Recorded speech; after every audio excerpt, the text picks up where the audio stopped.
Lord, ప్రభువైన యేసుక్రీస్తు వారి నామంలో మీకు శుభములు తెలియజేస్తూ ఉన్నాం.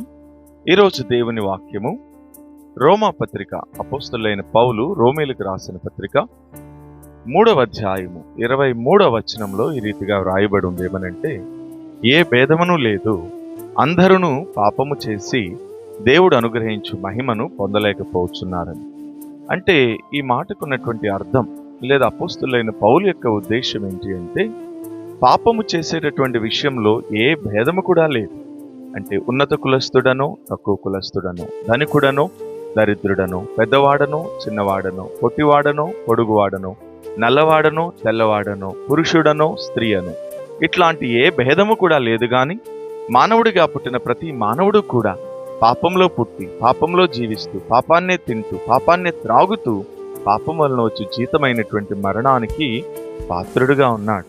అలాంటి పాపాత్ముడైనటువంటి మానవుణ్ణి, మరణానికి పాత్రుడుగా ఉన్నటువంటి మానవుణ్ణి వెదకి రక్షించడానికి కొరకే, ఆ పాపాన్ని క్షమించి పరిశుద్ధంగా చేయడానికి కొరకే పాపరహితుడు పరిశుద్ధుడైన యేసుక్రీస్తు ప్రభువారు ఇంచుమించు 2025 సంవత్సరాలకి పూర్వము మానవుడిగా ఈ భూమి మీదకి దిగివచ్చి కలవరి శిలువలో ఆయన చేసిన త్యాగపూరితమైన బలియాగము ద్వారా ఈ రోజున మానవుణ్ణి పాపస్థితి నుంచి విడిపిస్తున్నాడు. అందుకనే అపోస్తలుడైన పౌలు తిమోతికి మొదటి పత్రిక రాస్తూ 1వ అధ్యాయం 15వ వచనంలో అంటాడు, పాపులను రక్షించుటకు క్రీస్తు యేసు ఈ లోకమునకు వచ్చెను అంటే. కాబట్టి ఈరోజు నీ వాక్యాన్ని వీక్షిస్తున్న ప్రియమైన సహోదరి సహోదరుడా, నువ్వు కూడా పాపంలోనే పుట్టావని, మరి పాపానికి లోనైనటువంటి స్వభావం కలిగినటువంటి వాడవన్న వాస్తవ సత్యాన్ని గుర్తెరిగితే, ఈ రోజైనా పాపరహితుడు, పాపలు క్షమించడానికి అధికారం కలిగిన ప్రభువైన యేసుక్రీస్తు అనే పరిశుద్ధుడైన దేవుని దగ్గరికి వస్తే ఆయన నీ పాపములు కూడా క్షమించి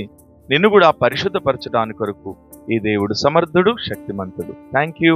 ప్రైజ్ ద లార్డ్.